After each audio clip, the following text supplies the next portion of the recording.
നമ്മൾ ഓരോരുത്തരും ഭക്ഷണം കഴിക്കുന്ന രീതി കണ്ടാൽ നമുക്ക് മനസ്സിലാവും ആ ഭക്ഷണത്തിൻ്റെ ഒരു ടേസ്റ്റ് എത്രത്തോളം നമുക്ക്.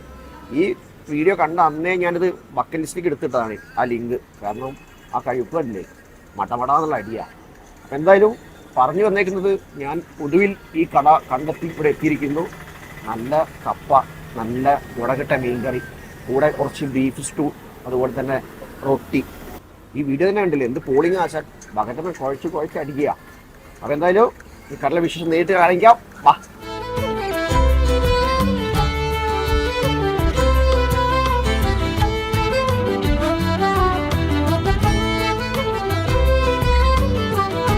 ലാവി പറക്കുന്ന പുട്ട്.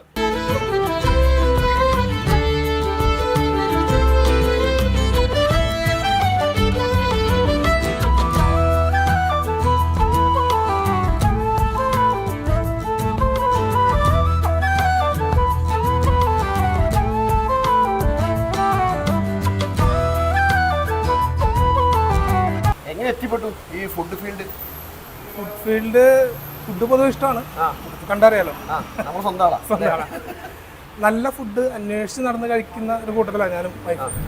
അപ്പോൾ നമ്മൾ പല സ്ഥലത്തും ചെല്ലുമ്പോൾ നമുക്ക് ഇഷ്ടപ്പെടുന്ന രുചിയിലുള്ളൊരു സാധനം നമുക്ക് കിട്ടില്ല. നമ്മൾ അങ്ങനത്തെ ഒരു സംഭവം, ഞാൻ ഷെഫായിരുന്നു കുറേ കാലം. അപ്പോൾ അങ്ങനത്തെ ഒരു സംഭവം നമ്മൾ വർക്ക് ചെയ്യുന്നിടത്ത് ഉണ്ടാക്കാന്ന് വെച്ചാൽ അവർ കോസ്റ്റാണ്, അതാണ് ഇതാണെന്നൊക്കെ പറഞ്ഞ് നമുക്ക് നമ്മുടേതായ ഒന്നും ചെയ്യാൻ പറ്റില്ല. അപ്പോൾ പിന്നെ ഞങ്ങളൊരു തീരുമാനം എടുത്തു, നമുക്ക് ഇഷ്ടപ്പെടുന്ന രുചികൾ ജനങ്ങളിലേക്ക് എത്തിക്കാം. അല്ല, എന്നെ സംബന്ധിച്ച് പറയുകയാണെങ്കിൽ ഞാൻ എല്ലാവരോടും ഫസ്റ്റ് സജസ്റ്റ് ചെയ്യുന്നത് നമ്മുടെ പ്ലാറ്റർ തന്നെയാണ്.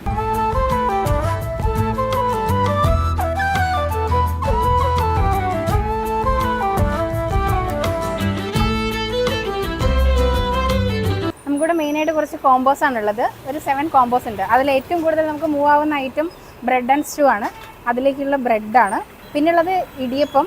പിന്നെ ചെയ്തുകൊണ്ടിരിക്കുന്നത് BDF ഉണ്ട്, അതുപോലെ ചിക്കൻ 65 ഉണ്ട്. ഞാൻ കാണിച്ചിരുന്ന ബ്രെഡിലേക്കുള്ള കോംബോയാണ്. ബ്രെഡിൻ്റെ കോംബോ ബീഫ് സ്റ്റൂ ആണ്. പിന്നെ രണ്ടാമത് ഉള്ള ഐറ്റം എന്ന് പറയുന്നത് പാൽക്കപ്പ ആൻഡ് ബീഫ് റോസ്റ്റ് ആണ്. ഇത് തേങ്ങാപ്പാൽ ചേർത്തുണ്ടാക്കുന്ന പാൽക്കപ്പ. ഇത് ബീഫ് റോസ്റ്റ് നല്ല നാടൻ സ്റ്റൈലിൽ റോസ്റ്റ് ചെയ്തെടുക്കുന്നതാണ്. ഇനി മൂന്നാമത്തെ കോംബോ എന്ന് പറയുന്നത് ഞാൻ നേരത്തെ കാണിച്ച ഇടിയപ്പത്തിൻ്റെ കൂടെ വരുന്നതാണ്. അത് ചിക്കൻ മപ്പാസ്. ഇതും തേങ്ങാപ്പാലിൽ തന്നെ ചെയ്യുന്നതാണ്.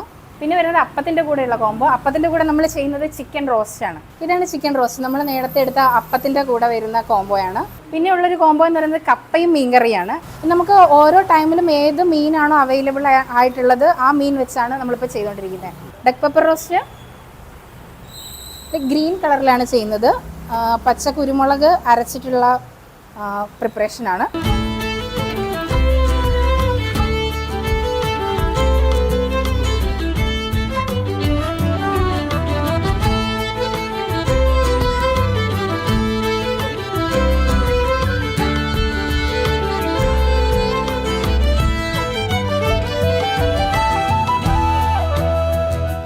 നമ്മുടെ ഇവിടെയുള്ള എല്ലാ കോമ്പോസിനും ഒരു ചെറിയ പോർഷൻസ് വെച്ചിട്ട് നമ്മളൊരു പ്ലാറ്റർ സെറ്റ് ചെയ്യുക.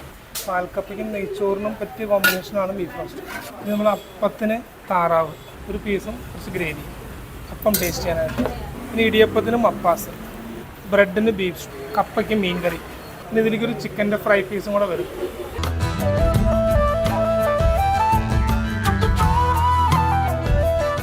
ഓക്കെ, ഇതാണ് നമ്മുടെ പ്ലേറ്റർ അല്ലേ? യെസ്. ഈ പ്ലേറ്റർ വാങ്ങിയാൽ ഒരുവിധം എല്ലാം കിട്ടും. എന്തെങ്കിലും മിസ്സിംഗ് ഉള്ള പുട്ടോ? ഇതിൽ മിസ്സിംഗ് ഉള്ളത് പുട്ട്, ചിക്കൻ റോസ്റ്റ്. ഇത് പ്ലേറ്റർ വാങ്ങിക്കഴിഞ്ഞാൽ ഇങ്ങനെ സെറ്റായി കഴിക്കുക, എല്ലാം ടേസ്റ്റ് നോക്കാം. അപ്പോൾ ചേട്ടാ എക്സാക്ട് ലൊക്കേഷൻ പറയുമ്പോൾ എടപ്പള്ളി നിന്ന് 8 കിലോമീറ്ററോ? എടപ്പള്ളി പൂക്കാട്ടുപടി റോഡിൽ, എടപ്പള്ളി നിന്ന് 1 കിലോമീറ്റർ. എടപ്പള്ളി പൂക്കാട്ടുപടി റോഡിൽ വരുമ്പോൾ ഉണിച്ചിറ സെന്റ് ജൂഡ് ചർച്ച് കഴിഞ്ഞിട്ട് ഒരു 100 മീറ്റർ ചർച്ച് കഴിയുമ്പോൾ നേരെ പഞ്ചാബ് ബാങ്ക് അല്ലേ? പഞ്ചാബ് നാഷണൽ ബാങ്കിന്റെ നേരെ ഓപ്പോസിറ്റ്. സമയം 6:30ആണ്. കൊതി വന്നിട്ടൊന്നും മിണ്ടാനും വയ്യ. ഈ മമ്മൂക്ക പറഞ്ഞ പോലെ കപ്പയും മീൻകറി കണ്ട അതിനെ കഴിക്കാതിരിക്കല്ലേ? അത് ചൂട് കപ്പ, നല്ല ഗംഭീര മുളകിട്ട കറി, പുറത്ത് നല്ല മഴയും അന്തസ്.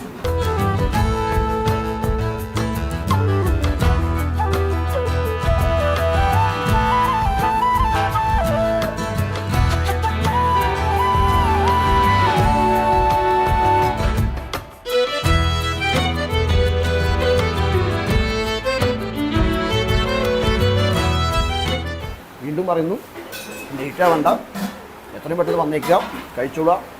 ഞാൻ ഗ്യാരണ്ടി പൊളി വിലക്കണം പോട്ടെ വീണ്ടും സന്ധിക്ക് വരെ വണക്കം ബൈ